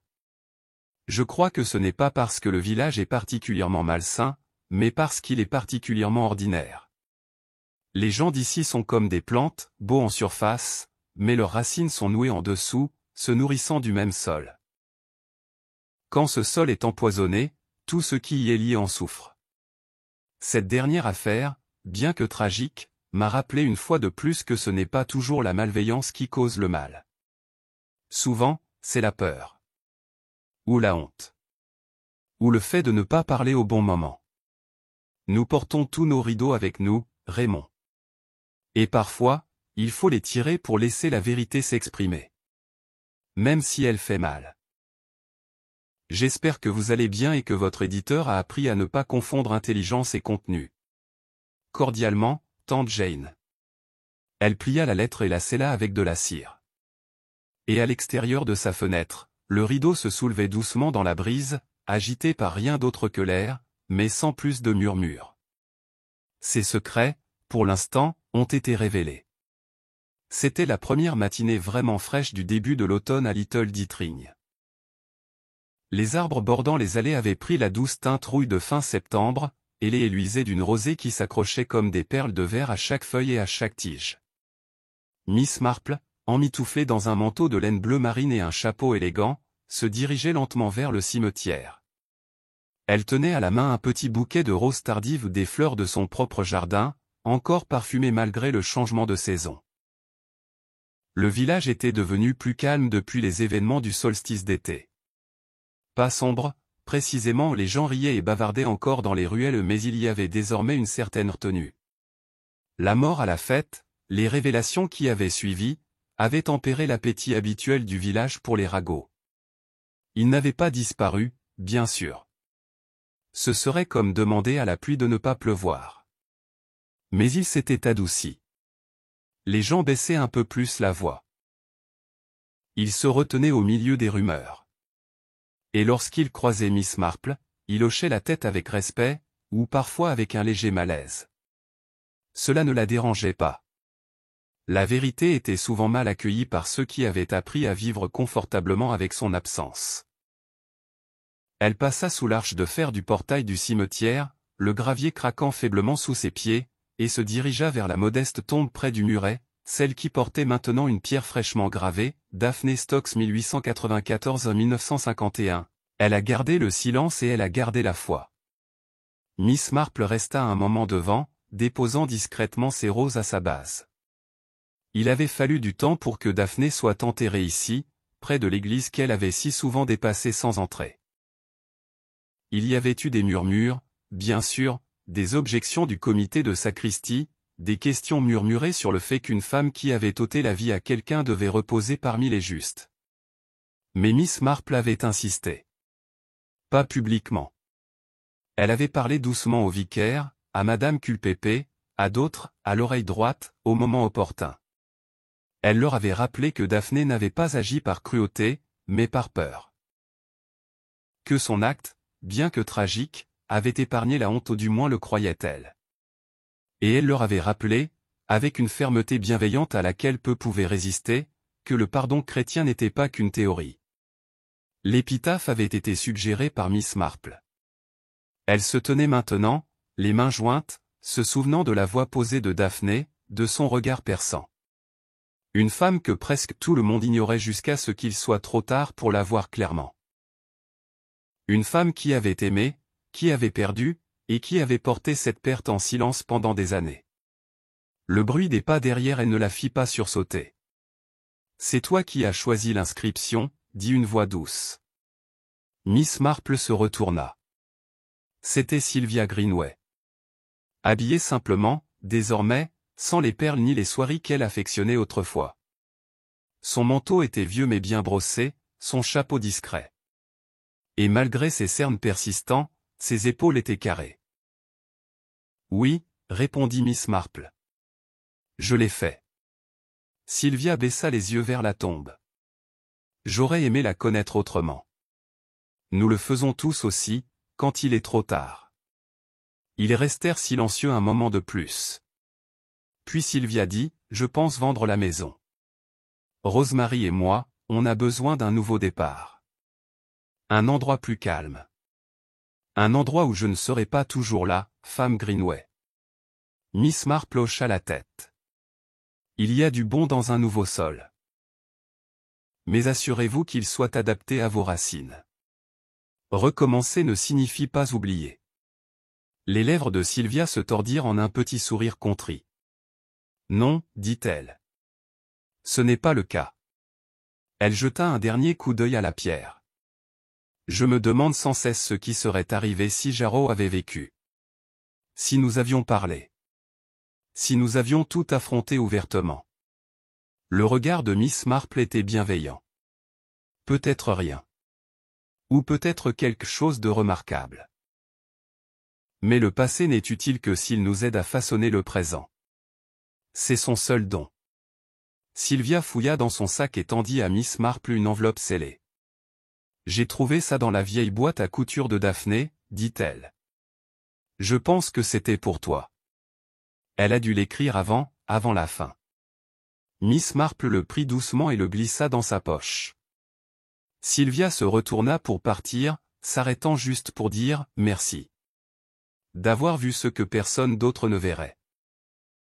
Miss Marple la regarda partir.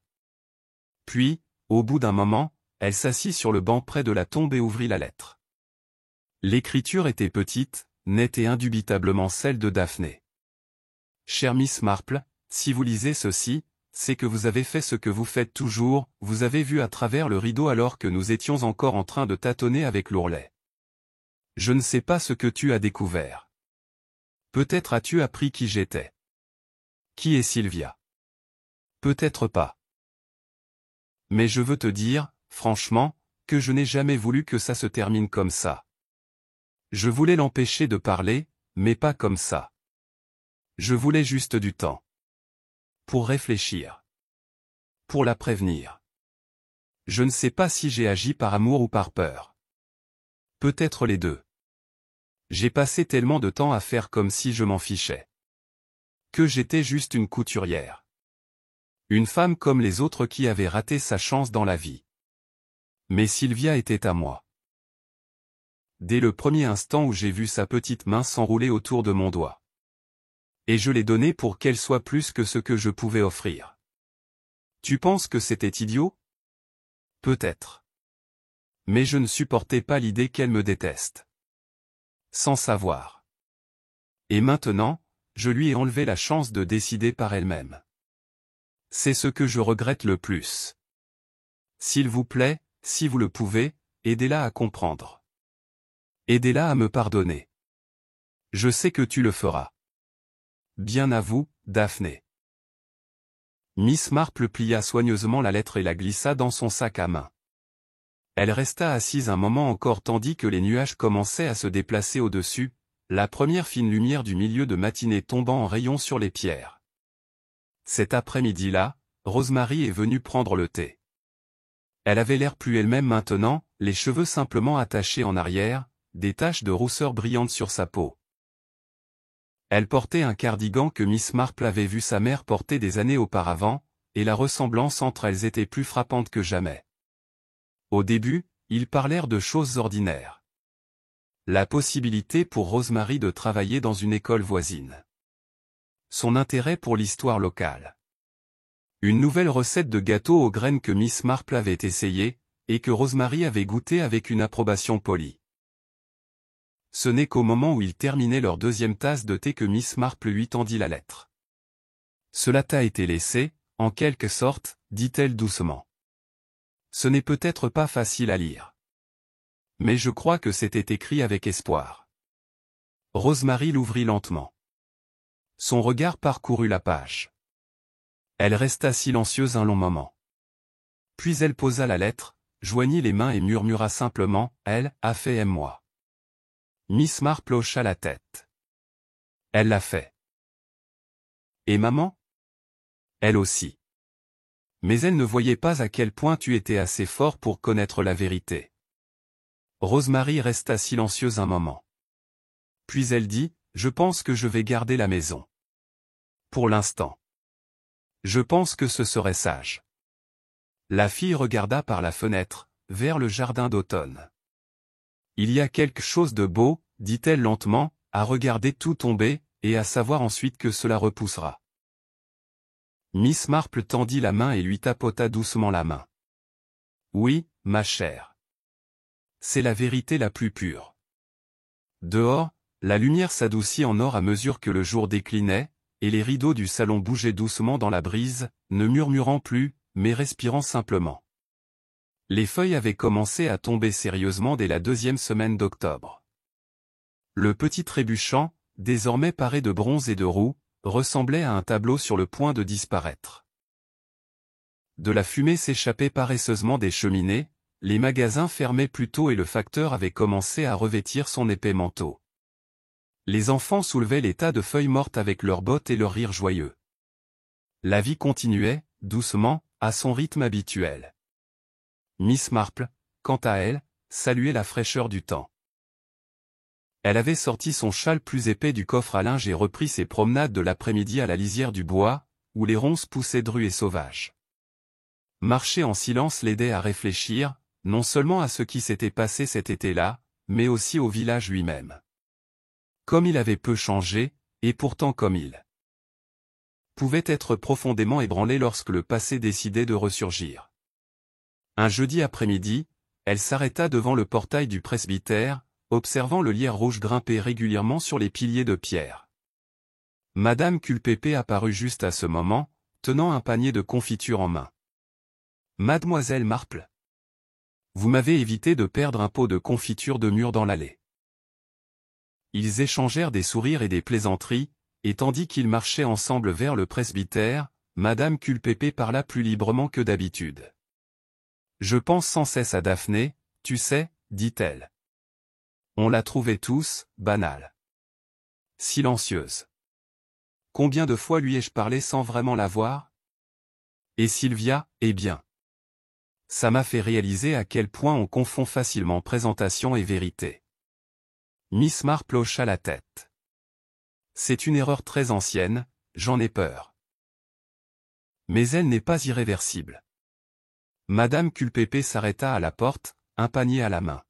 « J'ai dit au comité paroissial que nous ajouterions le nom de Daphné à la liste des fleurs l'année prochaine. » Cela semblait tout à fait normal. Le sourire de Miss Marple se réchauffa. Je pense qu'elle aurait beaucoup apprécié. Ce dimanche-là, l'église était exceptionnellement pleine. Il n'y avait pas d'occasion spéciale ni fête ni mariage et pourtant, la moitié du village semblait avoir choisi de venir parer de ses plus beaux chapeaux et manteaux. Miss Marple arriva tôt et prit sa place habituelle au milieu de l'allée de droite, d'où elle pouvait voir la chair et l'arrière de chaque tête. Sylvia Greenway entra discrètement, escortée de Rosemary. Elles s'assirent ensemble sur le banc du fond. Certaines personnes se retournèrent, d'autres non. Personne ne s'éloigna. Personne ne chuchota. Le vicaire a prononcé un sermon réfléchi sur la grâce, plus discret que d'habitude, et à la fin, la chorale s'est levée et a chanté un hymne que Miss Marple avait toujours aimé mais qu'elle n'avait pas entendu depuis des années. Demeurez avec moi. L'harmonie était légèrement inégale, mais la sincérité était là. Après la cérémonie, quelques personnes ont salué Sylvia en passant. Une ou deux se sont même arrêtées pour dire qu'elles étaient heureuses de la voir. Ce n'était pas la rédemption, mais le début du pardon. Miss Marple se tenait dehors, les mains jointes autour de son sac à main, tandis que la congrégation défilait au compte-gouttes, saluant, échangeant des ragots et toussant comme à l'habitude en automne. Lorsque Rosemary émergea et s'approcha d'elle, elle vit que l'expression de la jeune fille avait changé.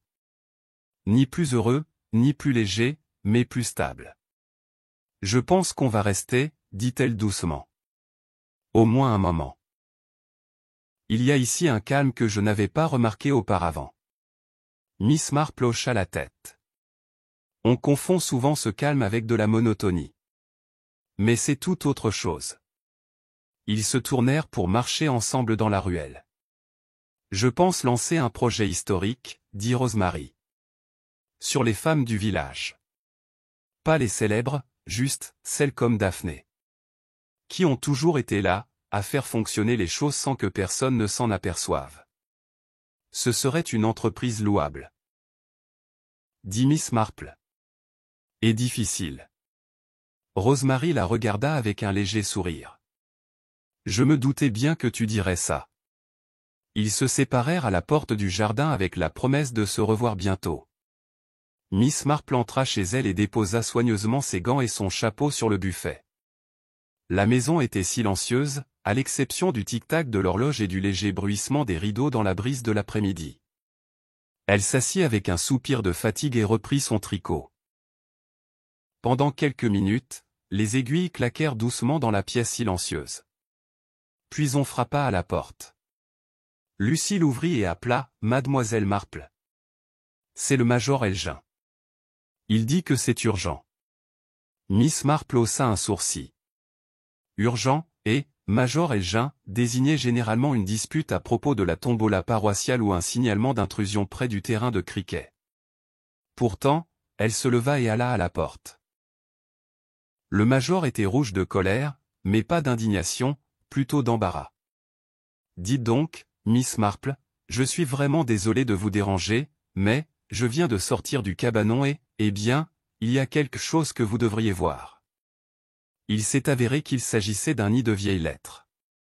En débarrassant son hangar pour les réparations hivernales, le major Elgin avait délogé un panneau mural. Derrière, enveloppé de toile cirée et rangé dans une boîte rouillée, se trouvaient plusieurs enveloppes, adressées à divers noms dans une écriture étrange et bouclée. Miss Marple les examina avec soin. Elle réalisa qu'il s'agissait de lettres de soldats pendant la Grande Guerre. Écrites à leurs amours, leur mère et leurs sœurs. La plupart n'avaient jamais été livrées. Beaucoup n'avaient même jamais été ouvertes. J'ai dû hériter du hangar qui les contenait, dit le major Elgin, perplexe. Le précédent propriétaire était maître de poste, à bien y penser. Il avait pris sa retraite avant la fin de la guerre. Miss Marple retourna une enveloppe. Elle était adressée à une certaine Miss Elsie Weaver, Little Ditring. « Je crois que c'était censé être livré, dit-elle doucement. Et quelqu'un ne l'a tout simplement pas fait. » Le major se déplaça, mal à l'aise. « Il est un peu tard, non ? » « Peut-être, dit Miss Marple. Mais peut-être pas. » Au cours de la semaine suivante, elle travailla discrètement avec Rosemary et Madame Culpeper pour retrouver les descendants ou les proches des destinataires des lettres. Plusieurs familles vivaient encore dans le quartier. Une ou deux avaient déménagé. Quelques noms avaient complètement disparu des registres du village. Mais l'effort comptait.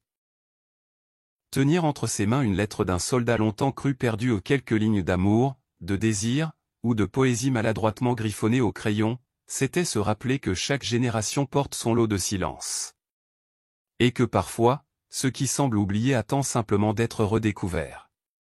Par un après-midi particulièrement ensoleillé de fin octobre, Miss Marple s'assit de nouveau à sa table de jardin. Une pile de correspondances reposait à côté d'elle, dont une réponse de Raymond, qui avait écrit « Tante Jane, ton histoire de lettres m'a presque fait pleurer. Je pense que tu fais œuvre de sainte, même si je sais que tu ne l'admettras jamais. Dis-moi, te lasses-tu jamais d'en savoir tellement plus que nous tous ?» Elle sourit à cela, plia la lettre et la mit de côté. Le soleil baissait à présent. Des oiseaux émettaient un faible chant dans les arbres. Quelque part derrière les haies, un enfant rit juste un instant puis le silence revint. Miss Marple prit son tricot, reprit son travail et sentit le rythme revenir dans ses mains. Un point à la fois. Une vérité à la fois. Un village, toujours en réparation. Le rideau bougeait doucement dans la fenêtre ouverte, et pour la première fois depuis de nombreuses semaines, Miss Marple pensa que cela ne ressemblait pas à un murmure, mais à un soupir de paix. Novembre arriva, le ciel bas et le parfum de la terre retourné. Petit Ditring reprit ses habitudes hivernales, les journées de pâtisserie, les cercles de tricot et le rythme lent qui caractérisait le village pendant les mois les plus froids. Et dans cette accalmie tranquille, avec les feuilles presque toutes tombées et la cloche de l'église résonnant plus clairement que jamais dans les ruelles dénudées, Miss Marple considéra l'événement enfin terminé. Elle avait, comme à son habitude, tout noté. Non pas dans un rapport officiel, bien sûr, mais dans un petit carnet vert qu'elle gardait dans le tiroir de son secrétaire, à côté des sachets de lavande et des lettres cachetées de vieux amis depuis longtemps disparus. Elle intitula cette entrée « Le murmure dans le rideau », même si elle savait que le murmure avait été plus qu'un son. C'était le contact de secret avec le silence. Et maintenant, l'histoire touchant à sa fin, elle s'autorisait une sorte de satisfaction tranquille au pas un triomphe, jamais ça, mais quelque chose de plus doux. Du soulagement, peut-être.